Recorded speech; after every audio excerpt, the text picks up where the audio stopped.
protect him. Now, it is alleged that the child's mother had left the toddler in the care of this suspect, who then subjected the child to this horrific act. The video was later accessed by another individual who shared it on social media, leading to its widespread circulation. Police picked interest in the matter, and that was on the 1st November at around 9 p.m. We managed to apprehend Namwanje Stella. But yeah, I suspect it should have been Namwanje. Namwanje Stella, a 34-year-old female and resident of Binyonyi SL in Nyendo, Mukungwe Division, Masaka City. But as police, we seriously condemn what we saw. We don't know how to really even explain. For those of you who have not seen the video is extremely ugly. The rights of the child were really subjected to gross abuse. But the pledge we give as Uganda Police Force, we shall hold the suspect to account. Of course, we don't have much to advise beyond, because the parent trusted the suspect, which is a common tendency of relations within human beings. We trust. All of you who have left your homes today, for those of you who have children, probably you have entrusted your children with some adults out there. Now, of course, it is shocking when the adult takes this kind of direction. Very ugly. Sometimes some of these people need to be subjected to mental checks. We believe sometimes they may even not be okay.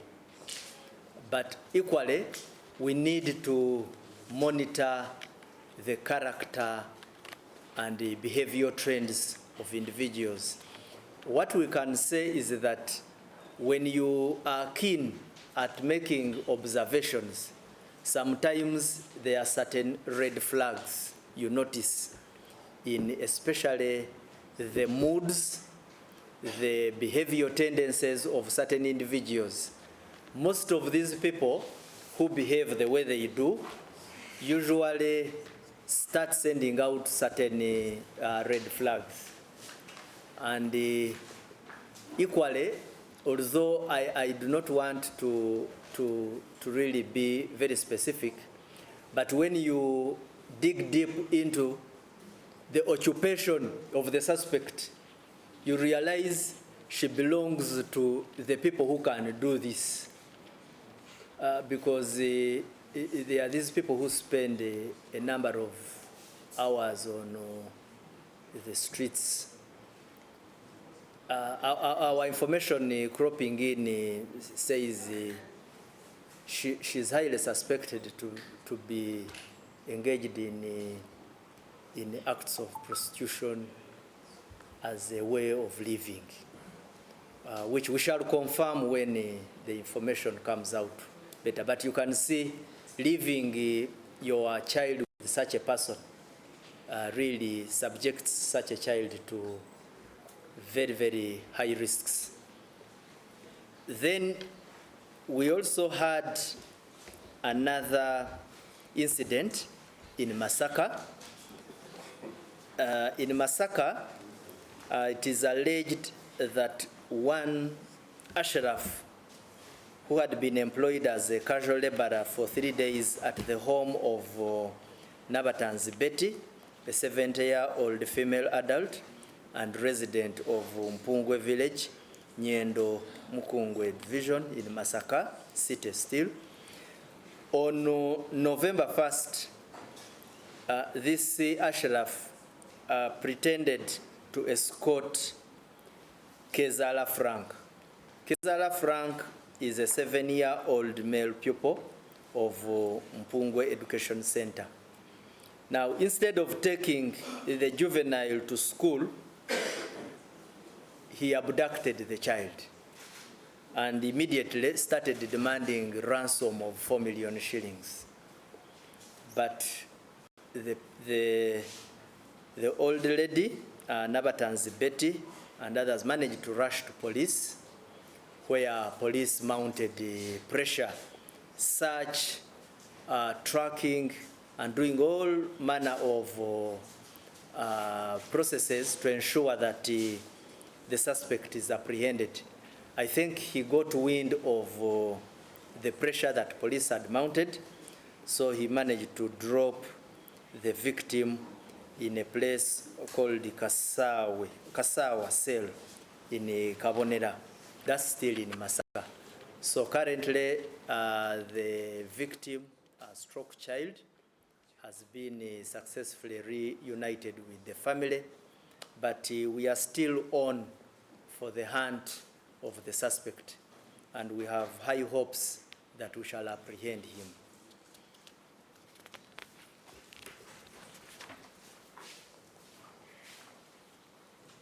We had another incident also of a kidnap in Kampala.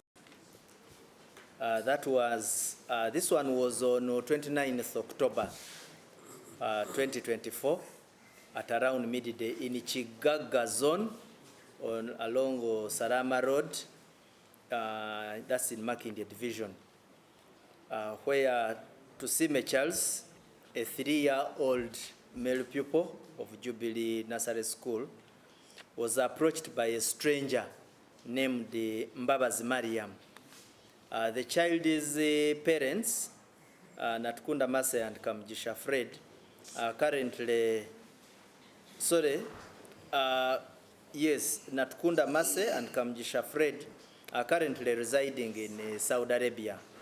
So they left the child in the hands of Sechansi Fred, who is a paternal uncle. So this Katabazi Mariam comes, settles, and starts engages people at home. He pretends that he was looking for Sechansi Fred, who was not around at the time. Then when he realized that they had lost attention on the kid, he kidnapped that child and left. When the matter was reported to police, the child was detected to be, and the suspect were detected to be in Uganda. We managed to apprehend the suspect from Uganda, and he is currently in police custody. The message still we want to share with all our viewers, the families out there, you really need to pay attention and observance on these toddlers. At home, on their way to school, on their way back home, on their way to where you send them to markets, shops, and trading areas, that they are vulnerable. So you really need to, on most occasions, we advise that they should move while accompanied by adults. And also, even when accompanied by adults, we have registered cases where an adult is inattentive. Actually, there was a case in, I think it was in Jinja last week. An adult went to a clinic. So when she was being attended to in a lab, I think she was taking blood samples, the kid strayed and disappeared. Then she started looking around. The kid could not be found. Only that later, when she reported the matter to police, but later we mentioned that the kid had been discovered, although she did not volunteer more to tell us how, because sometimes we are interested to know the how, so that in case there are suspects in there, so that we can take action. So we appeal to parents, guardians, and all persons responsible for juveniles to pick keen interest. The other issue I wish to share with you is about mob justice. Once again, we are registering mob justice. I don't know even why they call it justice, because what form of justice is this, where the accused person is not granted an opportunity to give his side of the story? I think this is just mob action. And on November 1st, 2024, at around 3 p.m., police received a report of mob-related murder. I think this is the best description. In Kabiri's cell, that is Kabiri's parish, that is in Kasese district, within Lake Katwe sub-county. Now, upon their arrival, police found two unidentified suspects who had been killed by an enraged mob. Nearby, they discovered the remains of a slaughtered black cow belonging to one Muhungulu Amos, an 80-year-old cattle keeper residing in the same place. Additionally, police found a machete and a knife that was recovered from the scene. Police at the scene observed that the suspects seemed to have hastily cut the meat into pieces, common with the slaughtering of stolen animals. The residents were unable to identify the two deceased males, but what you should know is that these males were got by people and lynched to death on suspicion of stealing and skinning an animal. In a related incident, police in Bukandula, Gomba district, received the information on November 2nd, 2024, at around 6 a.m. in the morning regarding Serugunda Vicent, a 54-year-old male resident of Chigo village in Sali Parish, Kabulasoke sub-county. Villagers found him moving with a black male goat, and he could not account for its ownership. This led to villagers assaulting him, actually stoning him until he succumbed to his injuries. So we also took his body to Gombe Hospital and exhibited the remains of the goat. Now, the message of police here is that we condemn mob justice. Reason, it undermines police efforts to trace accomplices in crimes. It also erodes the presumption of innocence for suspects and poses a significant risk of innocent individuals becoming victims. Probably if the 50-year-old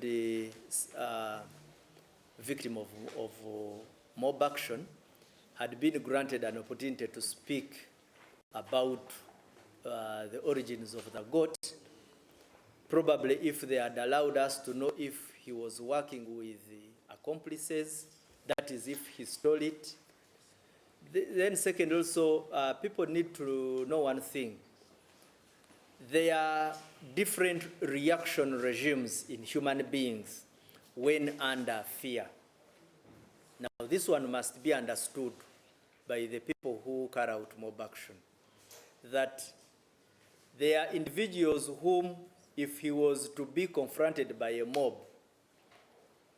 he loses the guts even to speak. He loses balance, he loses the ability to communicate, because people have different temperaments have different reaction patterns. So there are people who have been subjected to mob justice because they can't talk after being apprehended. But when you find that you subject them to a cool environment, they cool down and explain. But also, equally is the point I've made that please allow us have an interaction with these suspects. Because on most occasions, you may find that the person you have in your hands, you as a mob, actually did the least participation. Because sometimes they are architects of offenses who are in their comfort zones. In cattle corridors, for instance, you will find a well-placed, a person with the properly established income, but when he is the one who sends thieves into various farms to go and steal. Now, when we get these prime suspects, we usually find ourselves making good breakthroughs in this nature of offenses. Because when you kill these front runners, the prime suspect or the architect recruits more. It happens in the theft of thefts of cotton. Coffee. Those coffee plantations you see being raided by ragtagged looking suspects. Sometimes you find they are very smart architects at the back of these activities. So you need to give police an opportunity at times to do investigations that go up to the doorsteps of these architects. So that's a very important message which I really request that people take seriously. Just a few minutes ago, he was giving you an example of a case where a pistol was recovered. That pistol, if they had just killed the suspects straight away, a lot of information was going to be lost. You will find that that pistol may not belong to the suspects. That pistol belongs to somebody else who could have hired it out. Now, how do you know that? Sometimes it is easier when the suspects talk. But if you put them out of action, oh, my friend, you make our work as police very difficult. So summary executions, ladies and gentlemen watching us, we condemn them. Lastly, allow me pass on this information. It is a police communication to its pensioners and estate administrators, because they are also spread, some of them are watching us out there. We would wish to remind them that we have a head count for them between 1st and 15th November, and it is a must. And those who find themselves unable, because some pensioners are usually indisposed. Now, if you are unable, find a way of having that information reach the nearest district or division of police. That is, in other words, the DPC of that area where you are as the pensioner or estate administrator. The rest of the details on what is required, please reach out to the DPCs, they will explain. We thank you very, very much for listening to us.